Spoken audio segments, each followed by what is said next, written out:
Good evening, everyone. Can I just first start by saying how fantastic it is to see so many of you here in person this evening, but of course not forgetting those of you who I know are joining here this evening virtually via the OnLive link, which is just behind you, of which I think there's around 100 plus or so. So a really warm welcome to you all. I'll be taking care of proceedings tonight. Let me just go across. And so by way of a very brief introduction, my name's Alfie Bradley. I'm the MCIA's Head of Policy and Public Affairs, and I've been very fortunate to have had the privilege of working and being very close with the project tonight over the last 7 months or so, which of course Andy and Tony will be presenting to you all shortly. We're also very delighted this evening to be at some point joined by the Minister, Trudy Harrison, Parliamentary Under Secretary of State for Transport. She should be arriving with us around about 7:10, 7:15, riding as a pillion passenger from Parliament to the venue here tonight on the back of one of BMW's latest electric scooters. So very much looking forward to hearing how that experience was, which I'm sure will be a very positive one, but also looking forward to hearing from her more generally. So without further ado, I'm going to welcome to the stage Tony Campbell, Chief Executive of MCIA.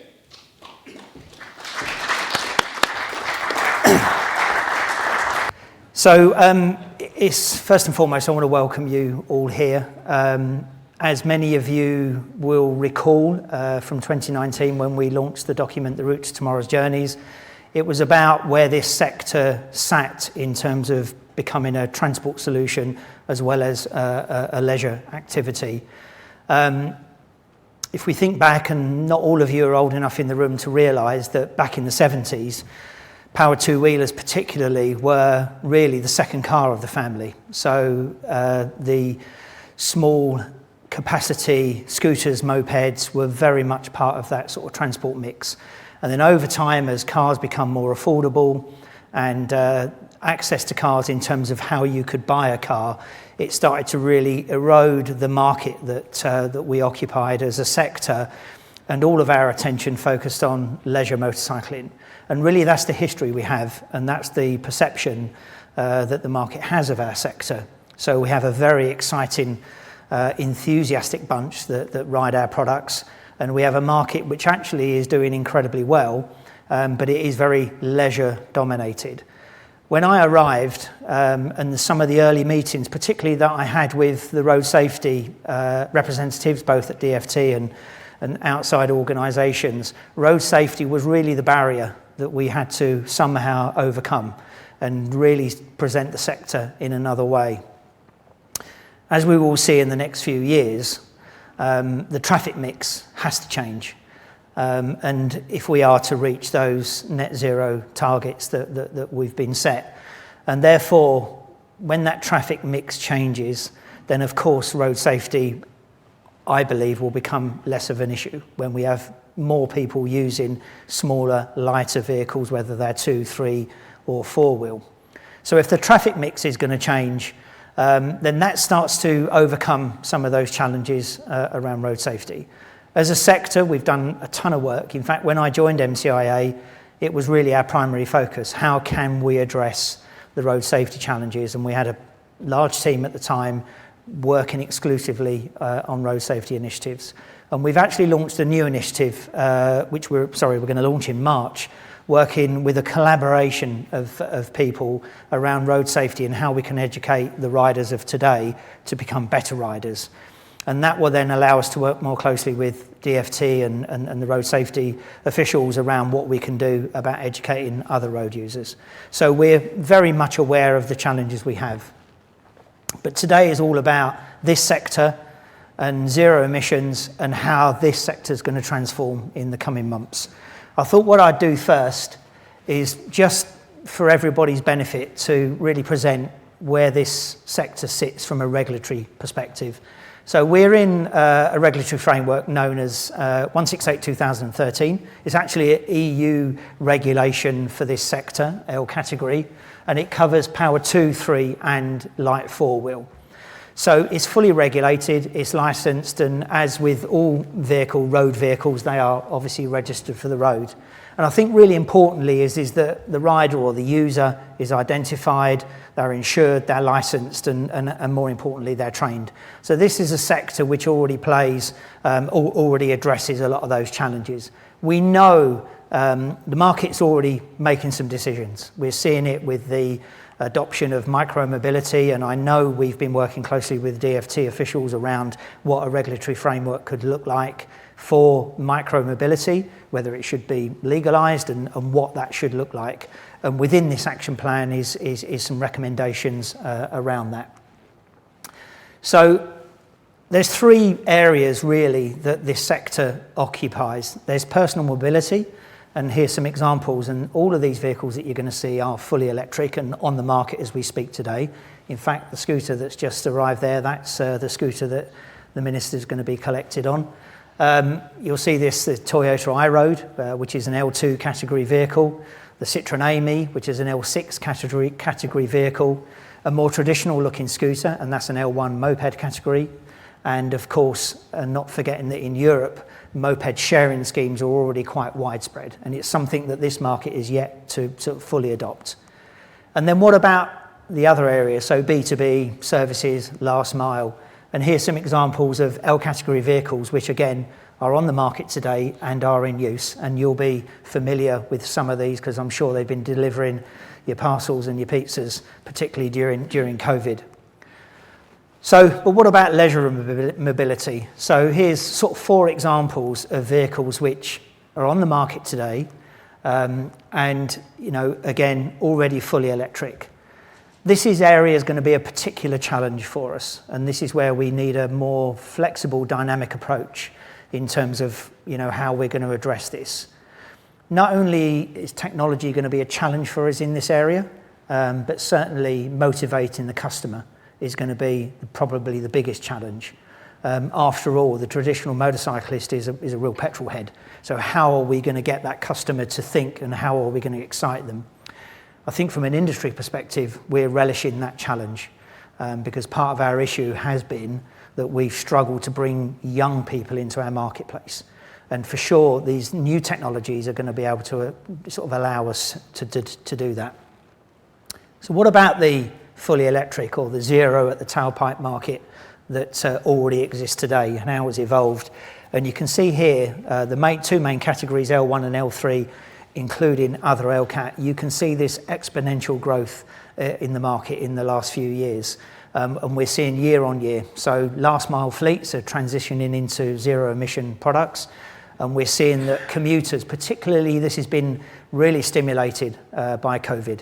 So the adoption of power two-wheelers and vehicles in this sector has been quite incredible, we've seen. Just to put that into some context, the blue line that you can see at the bottom is the total L category market. So we can see that from 2018 it was flat in compared to 2017. We had a small growth in 2019. And even during the COVID year, in fact, it's not -3%, it's -2.7%. We had pretty much a flat market because we saw a real explosion in the small capacity and fully electric sector. And then in 2021, which is only just closed, we've seen a near on 10% growth in the market. And this is, what's really driving this. You can see the green line is the fully electric market and how that has really stood up. So we've seen 88%, 143, even during the main sort of COVID period, which had those long periods of lockdown, 51% growth, and then last year 146% growth. So the market is already welcoming these products. So it's a great opportunity for us.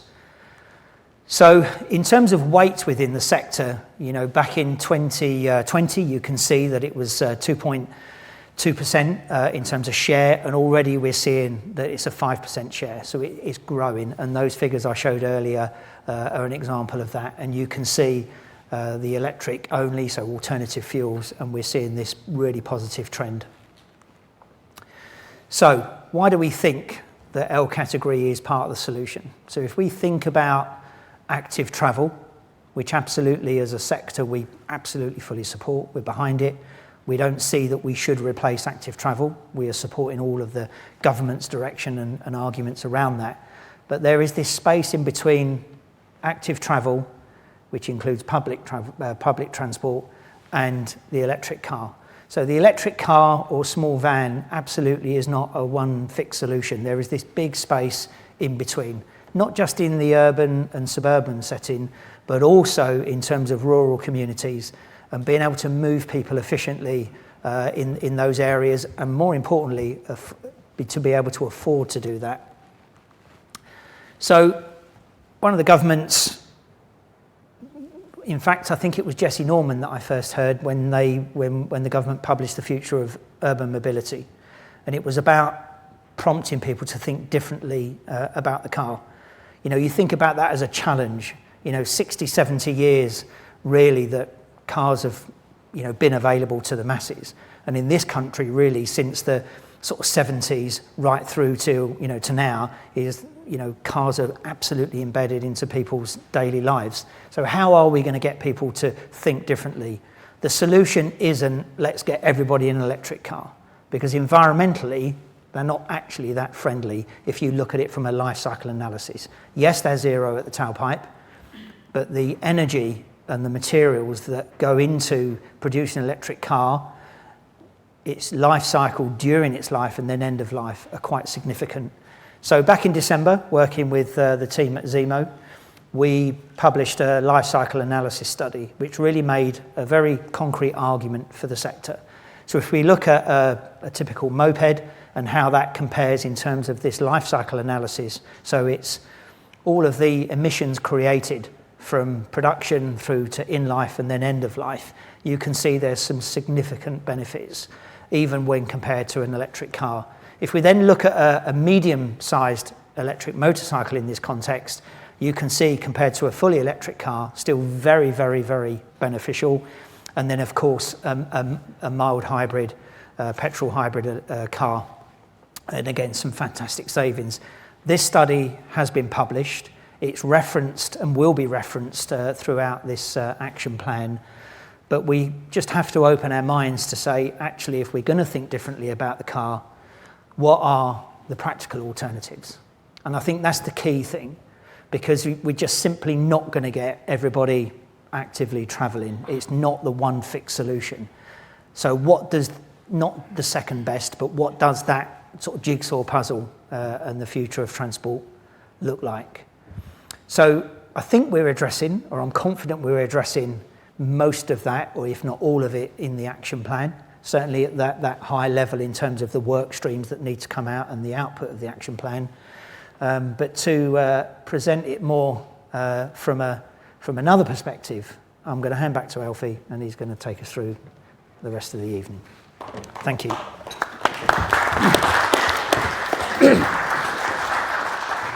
Yes, thanks, Tony. Excellent stuff. I won't waste any more time. We're now going to hear from, as I said at the start, Andy Eastlake, Chief Executive of Zemo Partnership. So, Andy, over to you. Thank you. Thank you very much, Alfie, and thank you, Tony, as well. Why did... let's go the right way. So, Andy Eastlake, Chief Executive of Zemo. Zemo Partnership, hopefully some of you will know, used to be called the Low Carbon Vehicle Partnership. And I think that's probably where I want to start.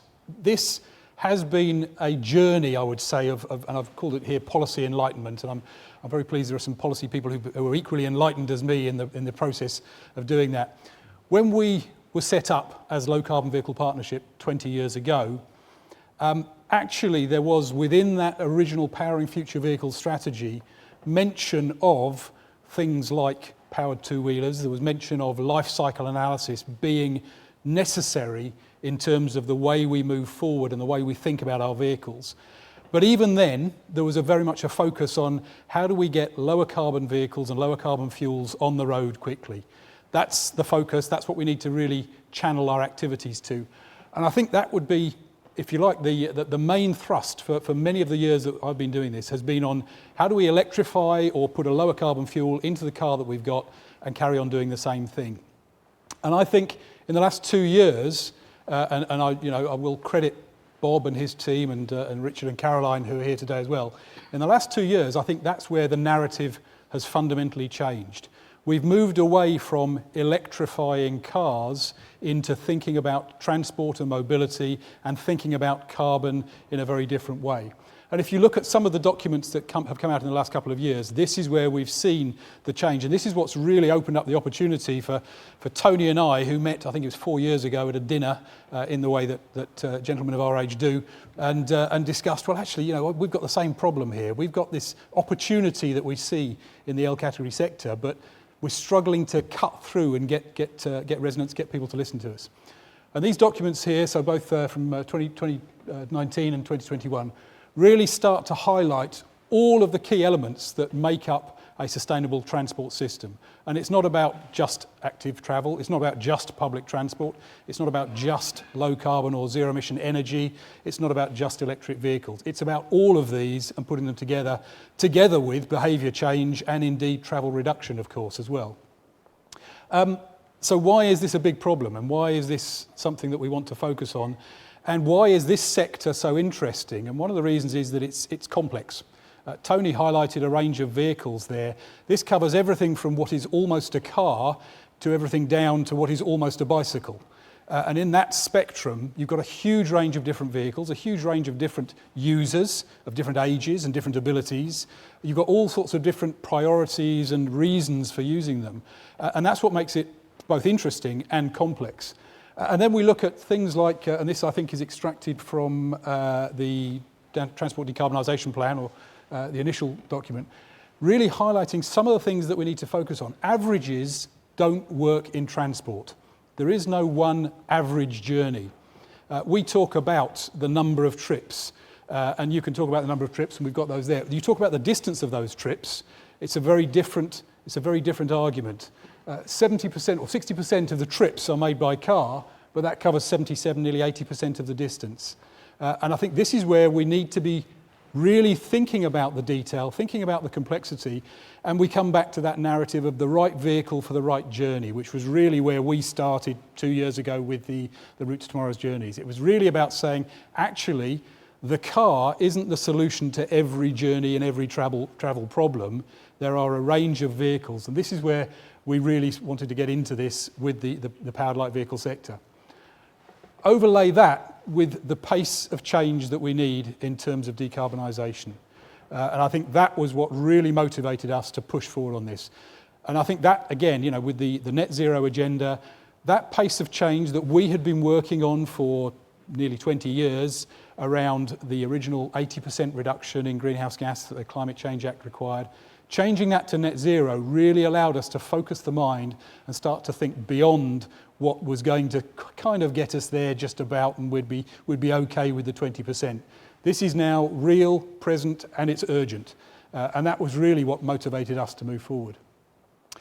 One of the key things that we've had on our agenda for many, many years is this principle of life cycle analysis. And the principle that actually net zero isn't just zero tailpipe. Zero tailpipe's good, don't get me wrong, and we're all for it. We're absolutely foursquare again on zero tailpipe emission vehicles, but we've got to go beyond that.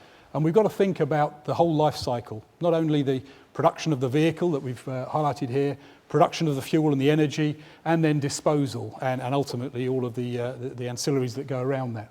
And I think this, again, if I can talk about policy enlightenment, really one of the first strong pushes on that came out of the industrial decarbonisation strategy earlier this year. There's some really strong mention about needing to focus on life cycle analysis, and that gave us again a mandate to push forward on this sector, particularly picking up the benefits of what we've got here in the PLV sector. Tony highlighted a couple of life cycle points from our report that we published in December. I think one caveat I would say is that life cycle analysis, it's all about the assumptions. So one of the ones that Tony highlighted was a relatively low distance commute and using an electric car with a reasonable sized battery for a very short commute every day probably isn't the right thing to do. You can do a lot better than that if you use a vehicle with a small battery. I think the message I want to pick up here, so I've picked out the one of urban delivery. The message really is electric is good. Electric is typically 50% better than conventional vehicle on a life cycle basis, even with today's grid, today's batteries. Small electric is even better again. So electric's good, small, light, efficient is even better. And that's the message that we should take away. Not that electric isn't good, it's electric's good, small electric is much, much better. And the smaller we can go, the right vehicle for the right journey is absolutely what it's all about. So I come to today, and if you like, why we're here today. And I think, again, I will credit the team that put this together and actually allowed us as Zemo Partnership to contribute to some of the thinking behind the Transport Decarbonisation Plan that came out last year. And I think, I make it my habit in the wee small hours of the day to read policy documents from 10 years ago. And in fact, and I think I tweeted today, the strategy in 2013 that came out was very, very strong. That had a clear focus and it had a clear section around PLV vehicles. But for the next 8 years, we really focused on getting electric cars, pushing the electric car and van agenda, and arguably rightly so. That's the biggest contributor to transport carbon. But I think the TDP, the Transport Decarbonisation, is one of the first times that we will see vehicles such as motorcycles, mopeds in the top, even electric cargo bikes, highlighted in the icons. They feature within there. For the first time, we as PLV are part of the solution, not the forgotten section of transport. And I think that's the difference that we see now, and that's why we are so pleased to be launching this action plan. And really it was that document that motivated, drove, badgered Tony and I to get together and actually produce with our teams the action plan that we're going to run into today. So I'm very pleased to hand over to Tony to probably take us through the next section of the plan. So within the action plan, which you'll be taking away a copy this evening, are sort of 4 key themes, and within it is these 10-point actions. So thinking about the supply ahead of demand and how we're going to ramp up to make sure that there are products that are coming to market or are available in terms of the volumes we're anticipating. But more importantly, how we're going to start to think about stimulating that market. So it was a set of actions underneath that.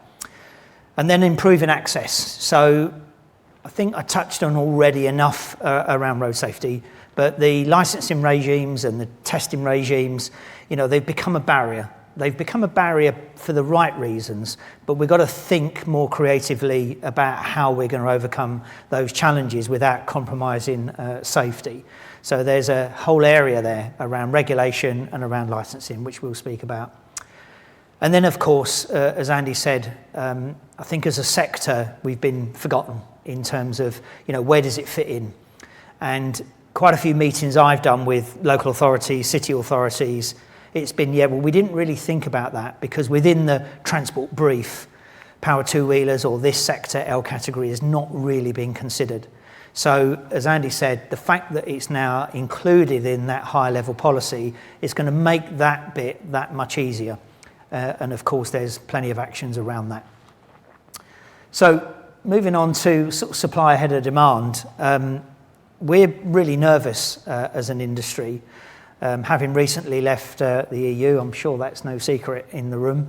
But of course, vehicle regulation is an evolution of a long time of working within a regulatory framework with our European friends. And therefore, as an industry, particularly for our sector, the market is not like the automotive market. It's not as big. And for that reason, we need regulatory alignment. And we've already had a lot of conversations with the DFT officials, and Ian's here with us tonight, around how we are very concerned about divergence. The reason why we want to conduct a regulatory review here is on the basis of potentially looking at a couple of new categories. One very much at the bottom end, and how can we capture that micro-mobility type products, where do they sit, where could we introduce them, how could we maybe revisit a lighter, so L0 we framed it as a below L1 moped sector. And then at the higher end, Andy's been doing some work and some considerations around the sort of L8, so looking at a new category at the top end.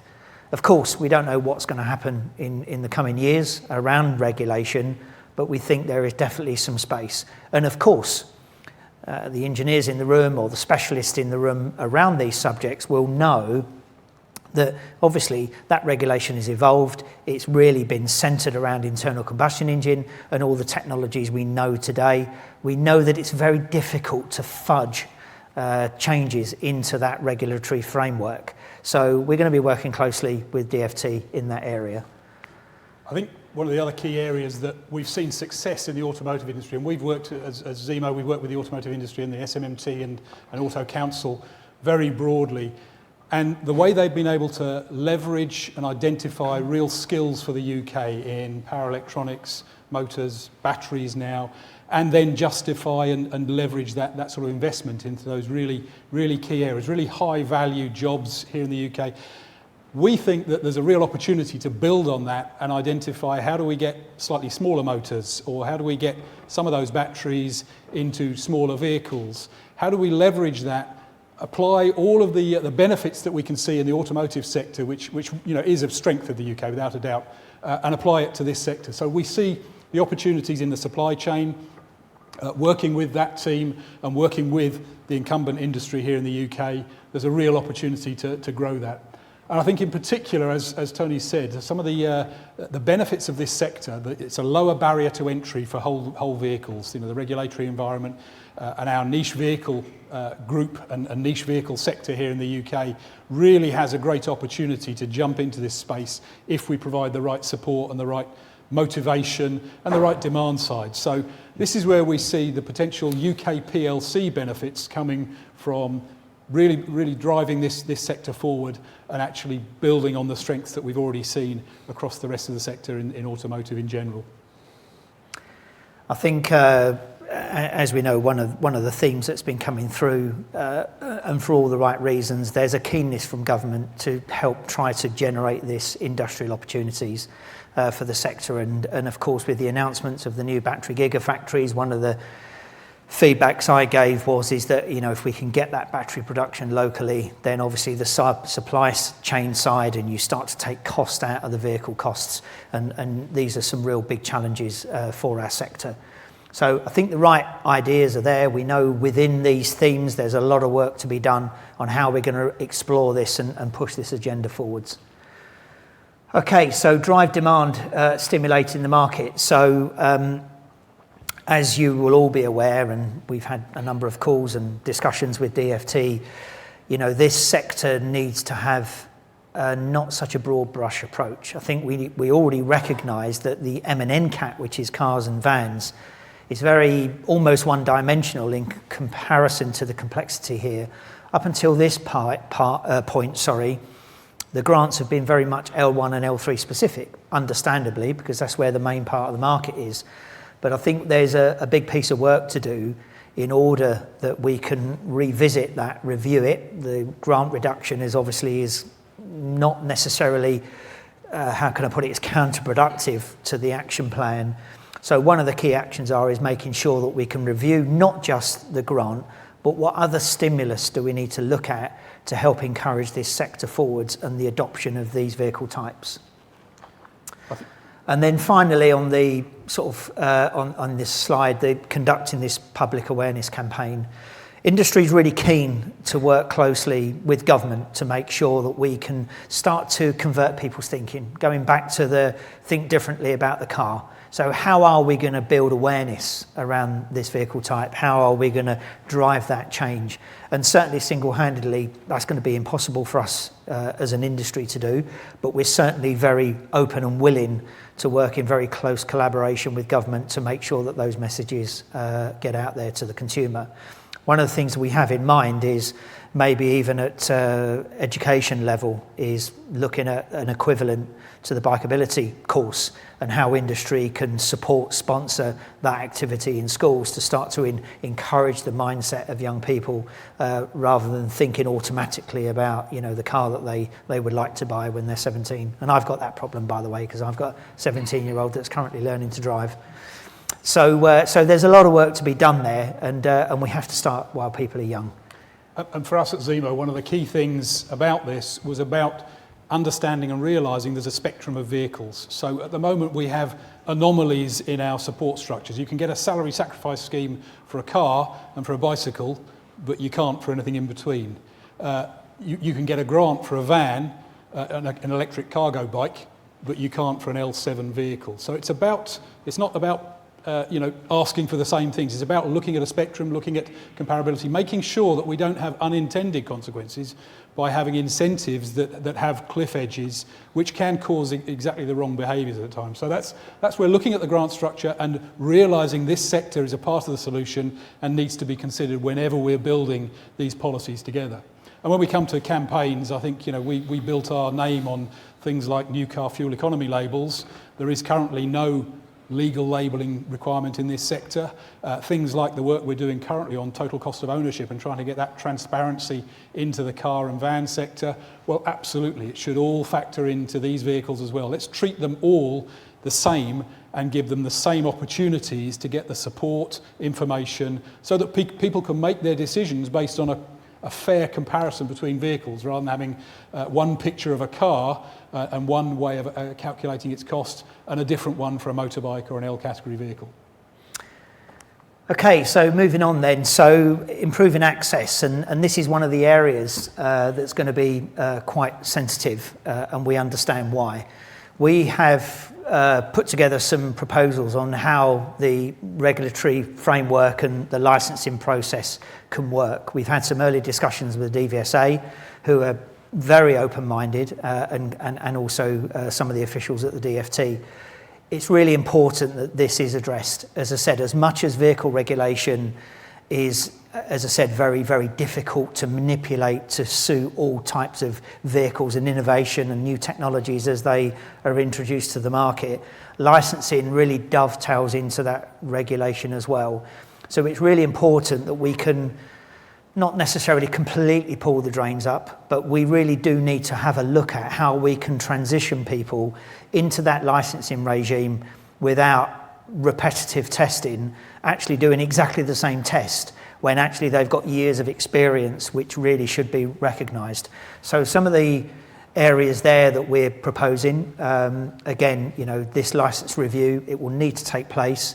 There are also equally some areas where you could argue and say, actually, it's far too easy to get on that vehicle. That actually is a risk. If that got really popular, we would likely have a problem.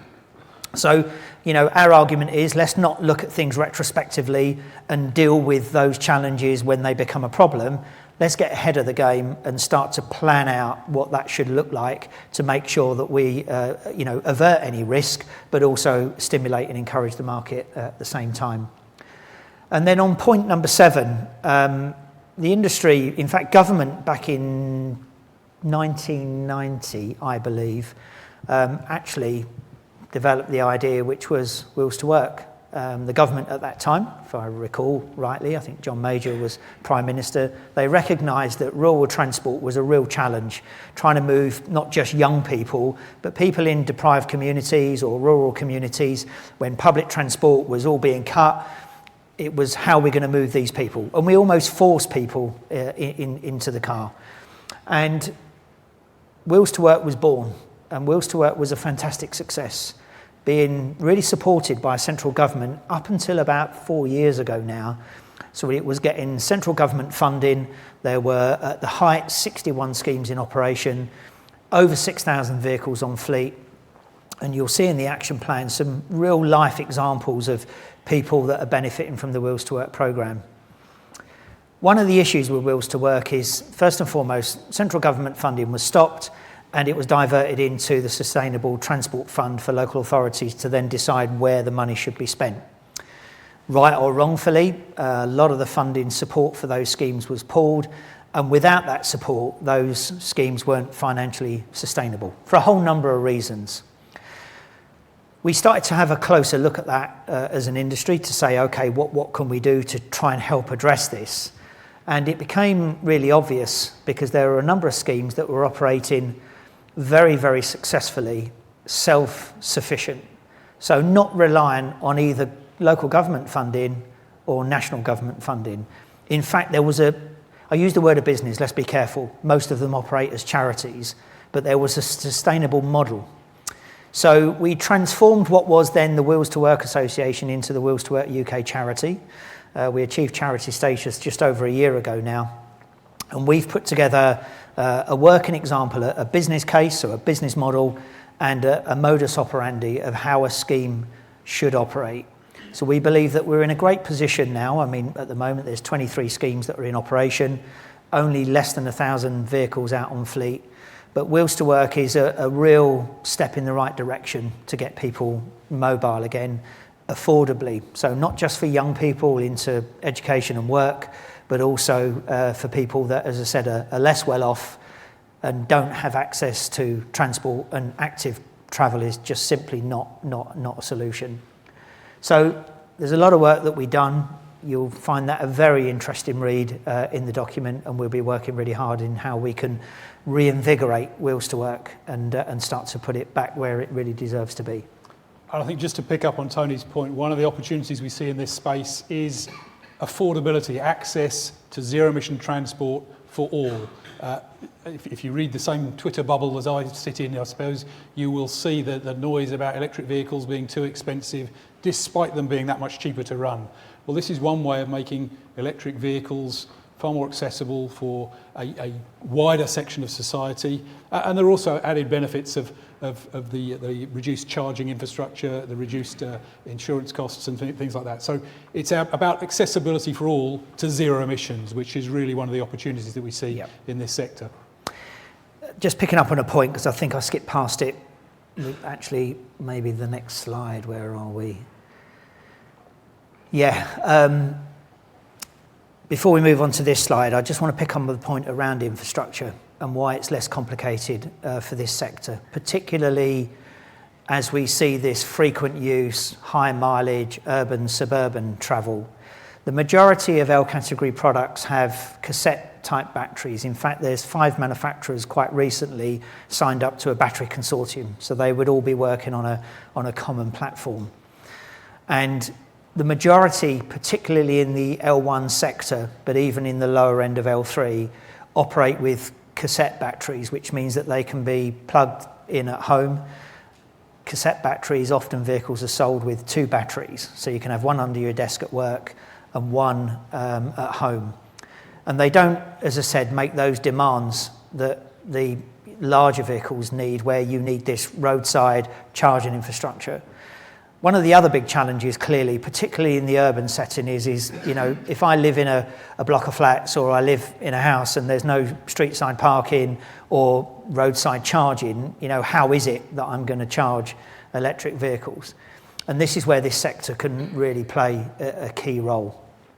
Of course, I know car ownership now in London. For sure, if I lived in London, I certainly wouldn't own and drive a car. And in fact, my own Alfie here is a licence holder, but not a car owner, because he lives in Clapham and sees no use of a car. So if we think about, offering mobility where public transport is not really accessible and the commute is too far for active travel, as I said, this sector is going to play a key role. So, point 8, Andy, shall I start off with that? And you carry on, Tony. Okay. It's all right, we're not filling, I don't think. Okay. So, one of the challenges that we have is that, for all the right reasons, I guess, and some could argue for the wrong reasons, is that we have the devolved nations, governments, and all off doing their own stuff. That then transcends into city authorities, by the way, doing their own stuff, interpreting things how they see fit. Local authorities, boroughs in London, this is replicated. When we were working on this plan, and previously when we were speaking with Bob Moran and his team, one of the issues we had is, look, they're in a one-size-fits-all, but without question, we need some commonality in approach from local authorities.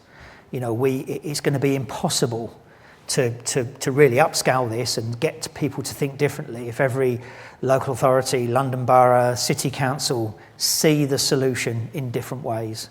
So we need a common approach. So Bob had asked us, look, we really want you guys to help us build this local authority toolkit. And we can see that really as key. It's not going to be the one size fits all, because we've been criticising that already, but it's certainly going to be a suite of tools that a local authority can use. And in fact, I've done a meeting with Blackburn. I always thought they were a city, but they're not. They're frustrated about that, by the way. But Blackburn Town Council, they said, look, we're having some real challenges. I don't know if anybody down in London realises that we operate in a valley and there is a 1 in 10 hill everywhere we look. And therefore, active travel is really difficult for us. So the Active Travel Support Fund, in how we're going to encourage active travel, just simply doesn't work for us. And they were particularly interested in what we were saying about how these products can really help them on that journey. So again, I guess the message there is we need to think a bit more differently about that one size fits all and what will fit some authorities, some cities, and not all others. Andy. I think just picking up on Tony's point there, for us, one of the key things is about making sure this sector is considered when we're talking about any national framework. We spent a lot of time, a lot of work and effort into the Clean Air Zone strategy, and of course Clean Air Zones almost universally across the country have forgotten the motorcycle or left it off their agenda. Oxford, interestingly, are just about to launch their zero emission zone, and they're treating any motorcycle that is non-zero emissions as the same as an ultra-low emission vehicle. So they're actually taking an approach which is slightly different than London has taken. So it's that sort of thing that we really need to get to grips with in terms of getting a common framework, and that's where I think our experience as Zemo, cutting across all these boundaries, seeing what happens in different sectors, is really beneficial. And that brings us on to the next point, creating a community to engage with government and monitor the delivery.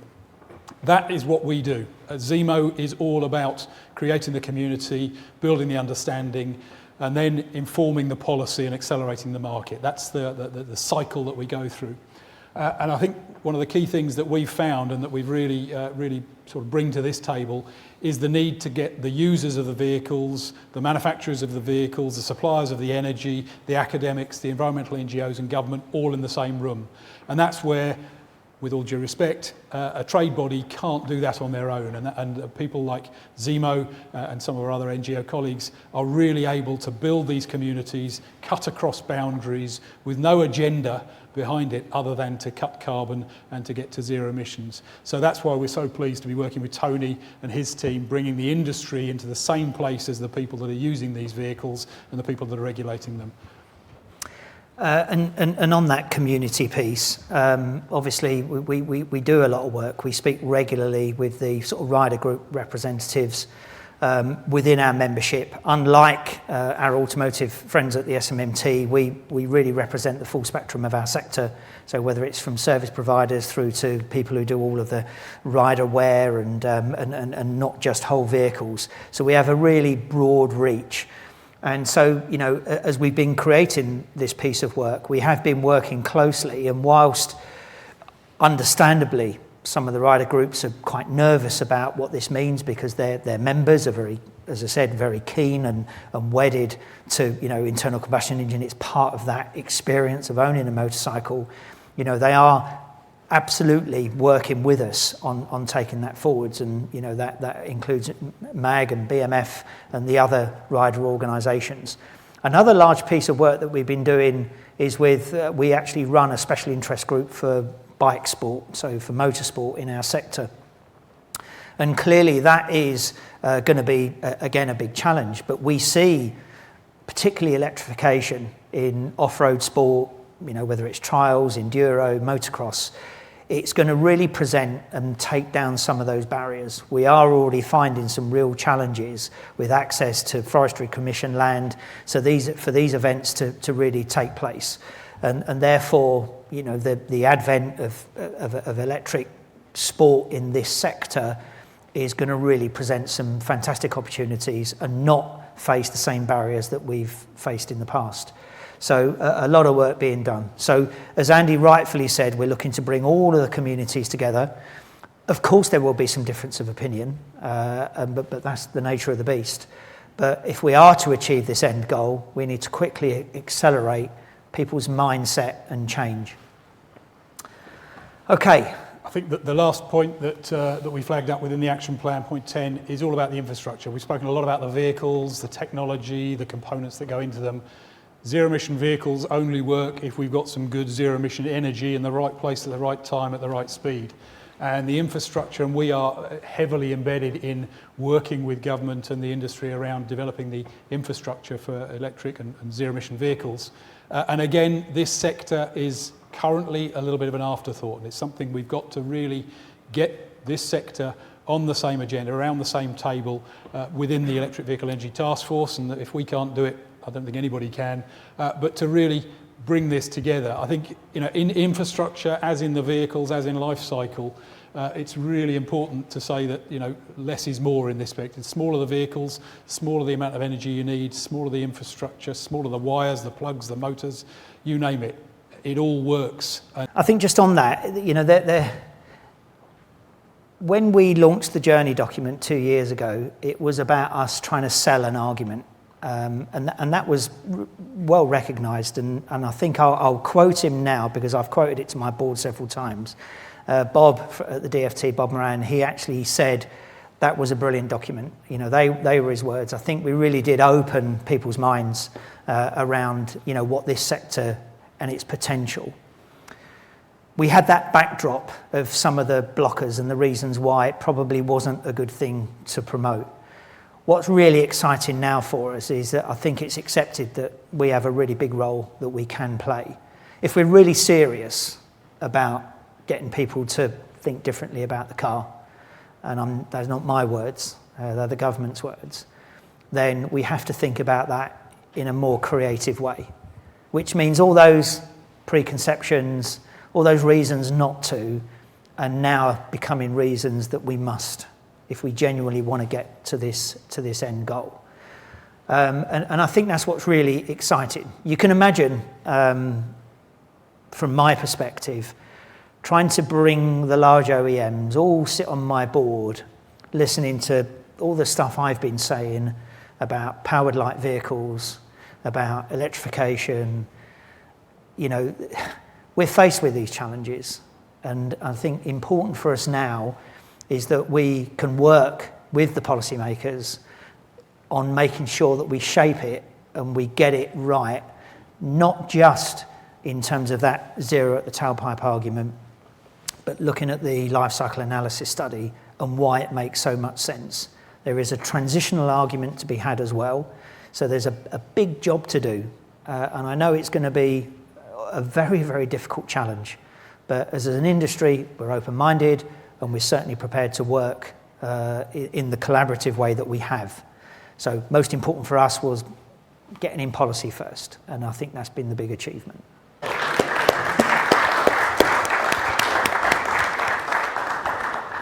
you ready for it? Was that Absolutely, Trudy. delayed you all, for which I No. do apologise. Please, we've warmed them up nicely for you, Trudy. Well, I bet you're not as hot as I am, because goodness me, did I arrive in style. A fantastic BMW scooter, a far cry from the Honda Camino that I was presented with by my father when I was 16. What I actually wanted was a Honda DT50, I think it was, a sporty red, white and black machine. The blue Honda Camino didn't quite cut it, but it did the job, and that's very much what I want to talk to you about today. Motorbikes, scooters. Thank you very much, first of all, to the industry, because I think if there's one machine that is going to be really difficult to decarbonise, and kind of the culture that we have such a great amount of pride in the UK, it's motorbikes. Because certainly for me, the attraction is the sight, the sound, the smell. Devil's Bridge in my own community is an area where motorbikers come to in Cumbria, and I really can't imagine it without those three really important factors. But I think we've got to face up to reality, and you have been a breath of fresh air. The Motorcycle Industry Association and organisations like MAG, who I've worked with in my own constituency, have really shown me that it is possible. There are great challenges, but it absolutely is possible. It's happening. And from my perspective, it's not just happening in style, but it's another fast, furious and fossil fuel-free moment. So thank you very much, Motorcycle Industry Association and Zemo Partnership, for inviting me here today. The PLV sector has long represented the height of British manufacturing prowess. For around 100 years, these vehicles served Britain's interests both at home and abroad. After all, it was Norton that supplied tens of thousands of motorcycles for the military during the Second World War. Royal Enfields were as common a sight in Redditch as they were on the roads of newly independent India. And the Triumph, famously ridden by the likes of James Dean, Marlon Brando and Steve McQueen, became the epitome of cool on the silver screen. It's easy to wax lyrical about the past. I certainly do it, often. I know if my dad was here today, he would be delighted to talk to you about his old BSA Bantam or his final bike, the FZR 1000. But today really is about the future. And the PLV sector now has arguably a more important national role to play, not just to secure its own future, but that of the planet's too. We are running out of time to take meaningful action against climate change, and transport is our largest contributor to greenhouse gases. Yet if we eliminated 100% of road emissions, we'd save 90% of all transport emissions. That's both the challenge and the opportunity at stake. An opportunity to increase air quality and reduce pollution, to introduce new mobility options for shorter journeys whilst transforming urban logistics, to ease congestion on our roads and create more livable places where active travel can flourish. In all these ways, the zero-emission PLV sector is and will continue to play a unique role. Today's action plan is firstly absolutely commendable. It's the blueprint for how we realise the potential of zero-emission PLVs, ensuring they're an integral part of a wider green transport ecosystem. It's the result of hard work by industry and government, taking us one step further to making our air cleaner, our lives healthier, and ensuring that our transport network works for all.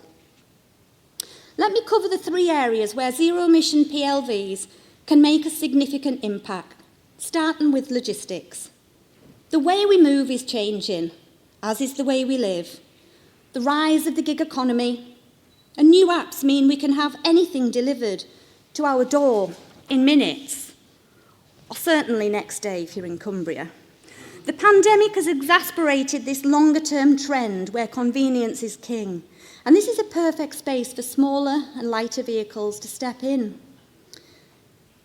Now, you'd never deliver a fridge on a Honda Camino, but reforming last-mile deliveries by transporting non-bulky goods using zero-emission PLVs is something which is already being done, and I really do support it going further.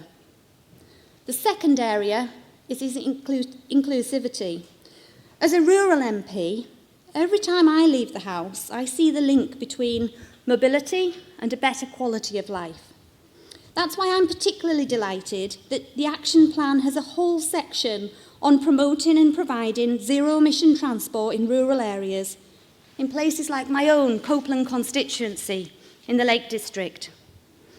Because for areas not well served by public transport, zero-emission PLVs offer a practical alternative that is affordable to a car. But this is not just about green travel. It's about giving people the tools to get on.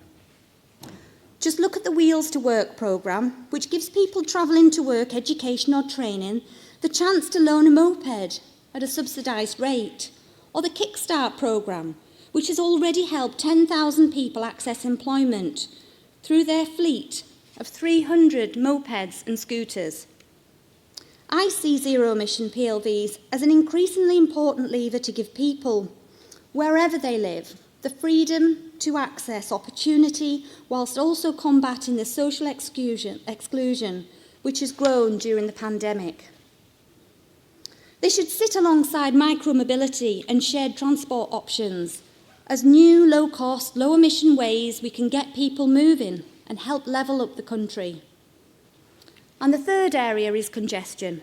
We're already seeing car levels return to pre-pandemic levels, with public transport use still catching up.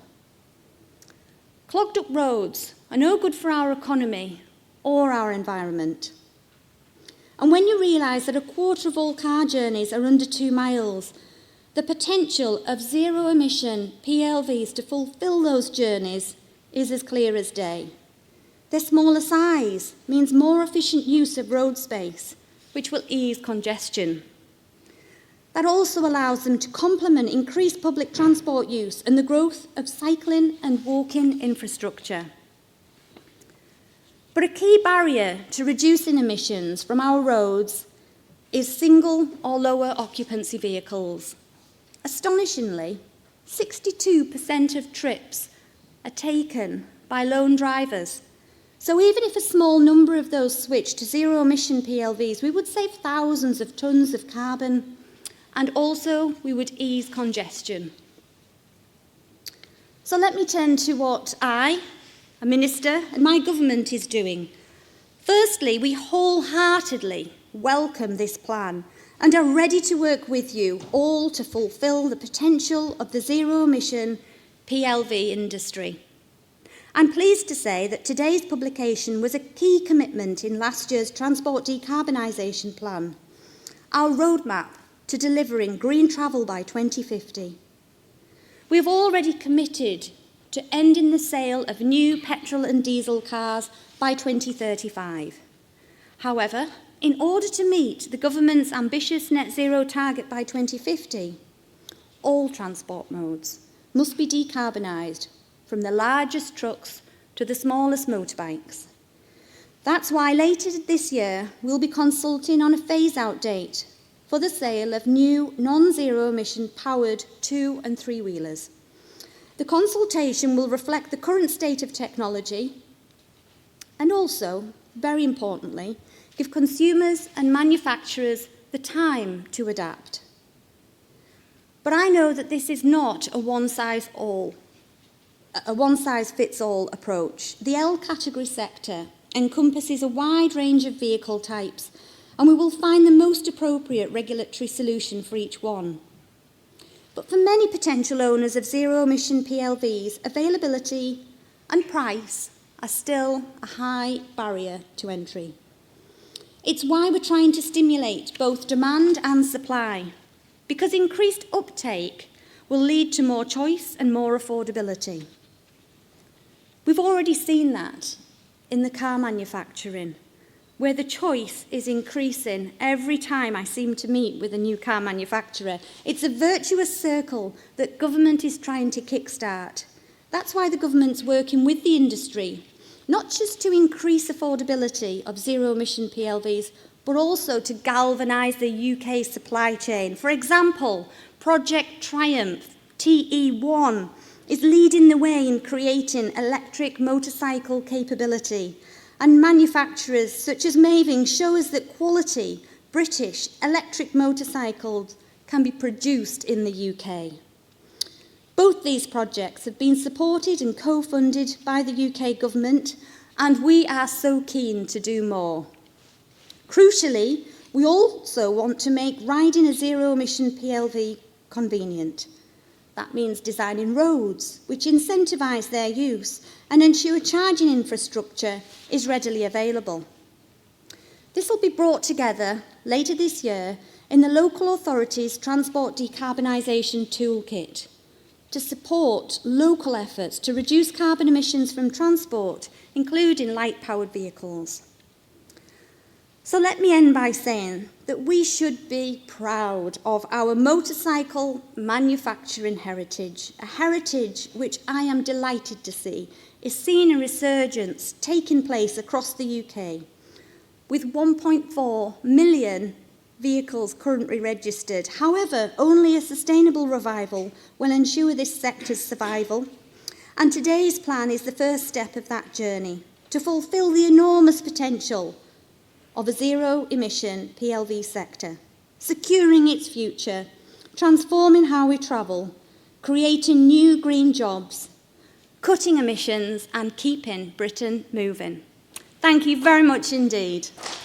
So, well, first of all, Minister, I want to say thank you very much for your enthusiasm and for your support of this evening, and for your genuine love of Honda, clearly.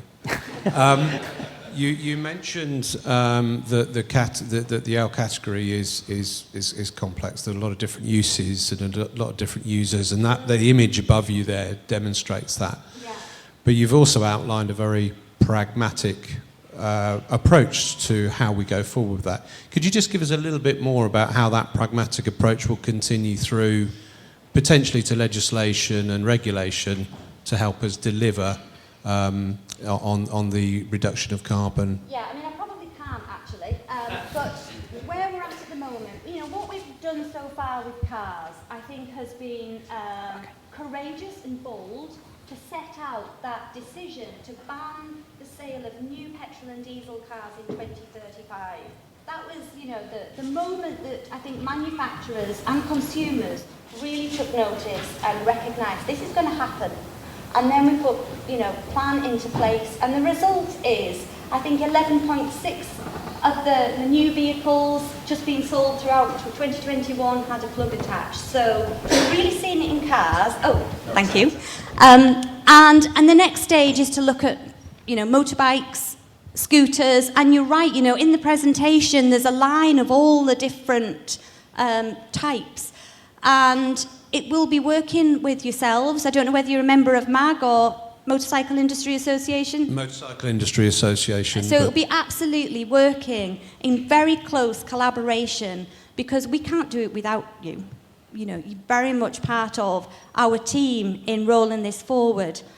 And also different areas will have different needs. So things like clean air zones, where we're working through areas with high levels of pollution. I think PLVs can be a really excellent alternative mode of transport. And it's also about right vehicle, right destination, right journey, whatever you want to say. So we're really at the beginning. It's embryonic, but what I can say, we'll absolutely work with you on this. Thank you. Yes, hi Trudy.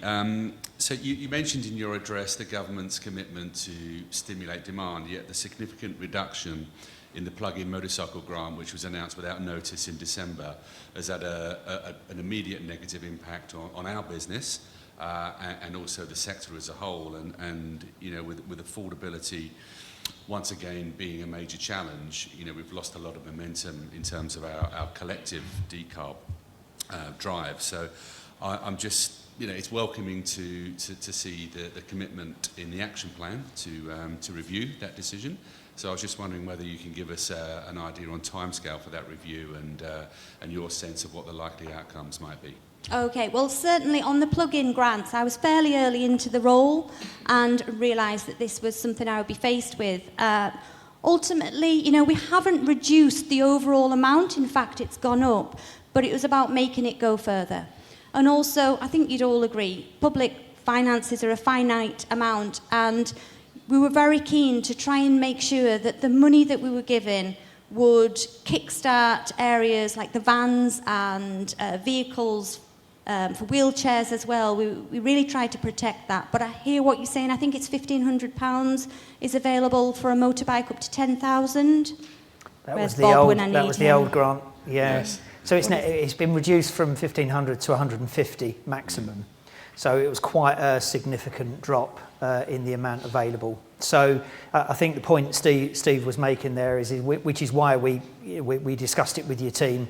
We think we need a review, but it needs to be a bit more, how can I put it, tailored to the sector, because for sure, just making that money go further and how it's going to make the most impact, I think, is the area that we would like to talk to you guys about. So, but it's in the action plan, and we're going to bring it to the table as soon as we can. And I will say we are beholden to Treasury, and the Chancellor does present some of these challenges for us, but we will work with you. And what I want to do more than anything is, and I think where I can be most helpful, is champion the benefits of motorbikes, mopeds, particularly for short journeys and for lone journeys. And the resurgence that we're seeing in UK brands, I think, is particularly exciting as well. So hopefully I can make up for that in the future, in the short-term future.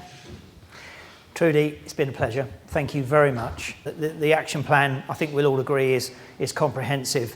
Those that are in the sector will know that these are the key areas that really need to be targeted if we're going to make a difference.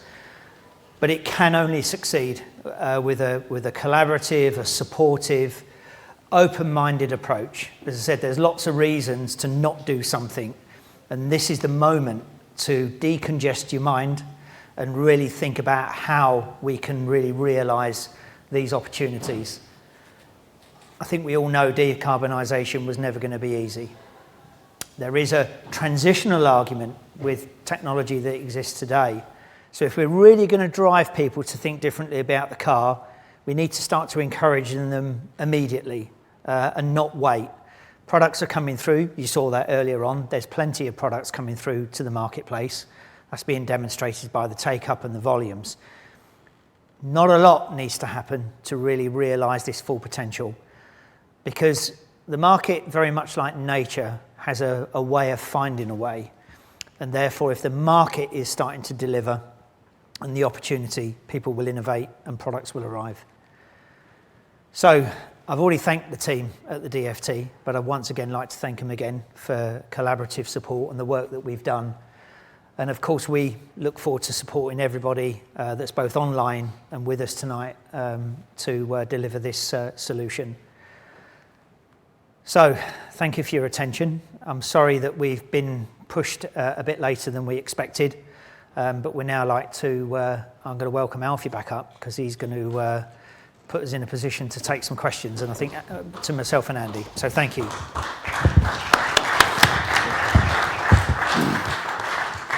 Yes, thanks, Tony. We are very pushed for time indeed, so let's get straight into it. So any questions from the audience first and foremost? We'll then go to someone online if we do have any. So any hands? I know Lembit's already got the microphone, so Lembit, fire away your question. Yeah, thanks very much, Lembit Topic, Motorcycle Action Group.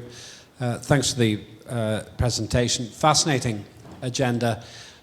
Many years ago, when I first started working for MAG, I was aware of the fact that MAG and the industry didn't necessarily have a great synergy. Most of what you said seems to be completely aligned to what I'm supposed to do in my job too. Do you think we've got to a stage where we could actually work in a synergistic or a strategic way to accentuate the areas where we agree and work out some sort of a strategy which would work for ministers and government in the areas where we don't? I'd certainly like to be able to do that if it works for the industry. Yeah. Well, first and foremost, as we covered in the plan, that this is about that wider stakeholder group.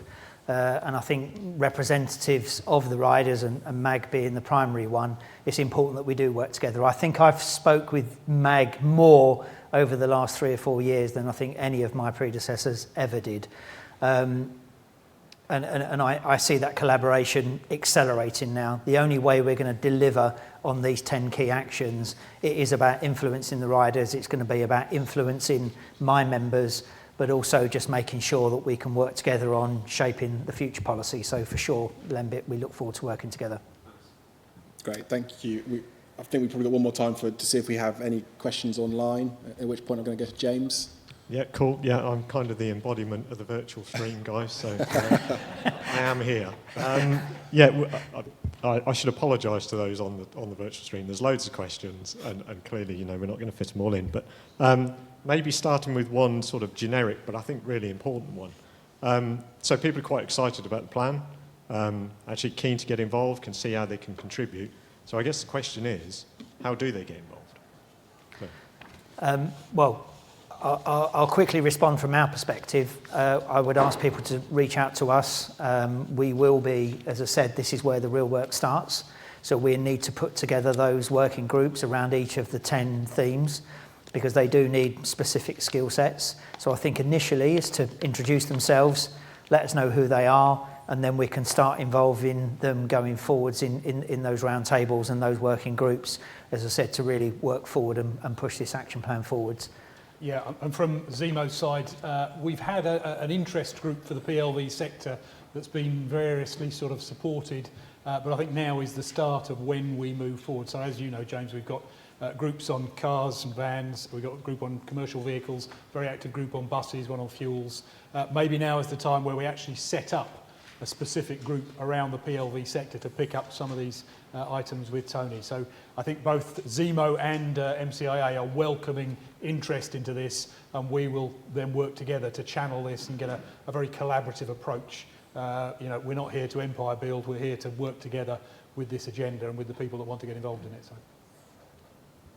Great, thank you. I think probably we are going to have to wrap at this point. I mean, it goes without saying that we obviously will be in touch with you all individually, and so by all means, you know, we're obviously very much looking forward to continuing to work with you all over the coming weeks and months, and engaging with you all on this critically important action plan. I think just on that, James said that there was quite a few questions. If you do have questions, please fire them in. We will answer every question that we receive, whether we say what the recipient would like to hear, but for sure we will answer every question. So please, contacts are on the action plan, and as I said, just reach out to us and we will respond to every question. So I think really just to wrap up, I'd like to thank Andy and the team at Zemo, Alfie and my team, and you guys for attending.